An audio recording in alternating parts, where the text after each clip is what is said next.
Hi, Michelle Turner from Movement Lesson, and over the years I've had to devise certain strategies that I use for my son. The whole reason I am who I am is for my children, period, the end.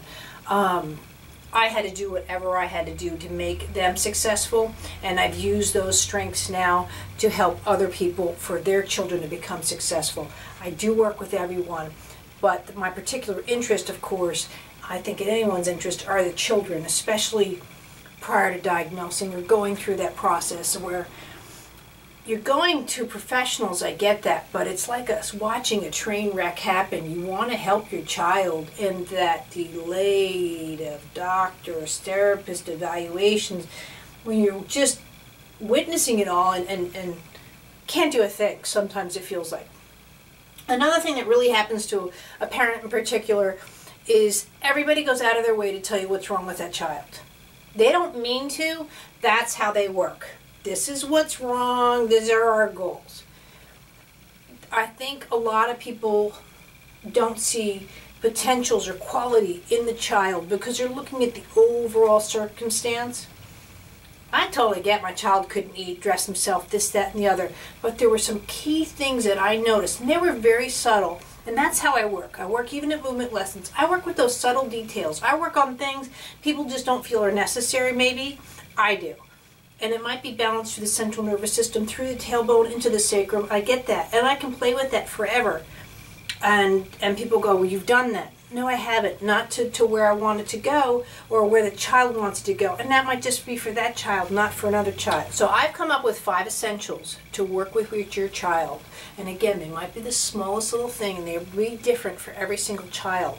But these are the things that I've come up with, and then I'm going to break them down into each little video. So if that's what you need to work on, then that's where you can go to. But number 1 really is the attention span. What your child is paying attention to, even if it's for that long. What's that one object or couple of objects that just really gets them, holds their attention? 2,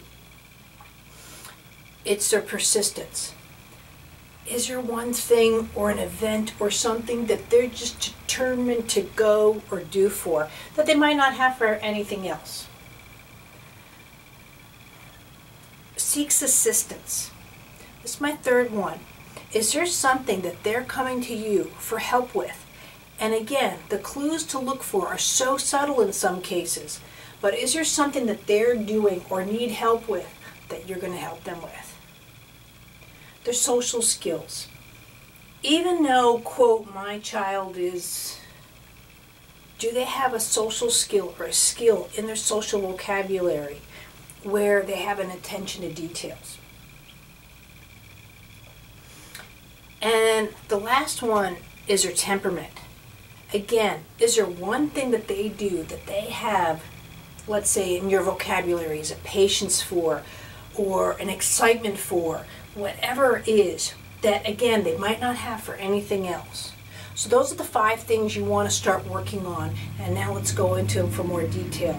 If you need any help, I'm pretty available. Obviously, I work like 7 days a week. I get that. I do a lot of videos. If you need help, the best thing is to do, obviously, is to come here. Most people come in for a week. But email me, videotape a child of me. I'll do what I can. So, you know, I figured if you have that question, this is the internet. There might be 50,000 parents that have that same question or need that same help or answer to. So that's why I do the videos and vice versa. So let me know. Thanks.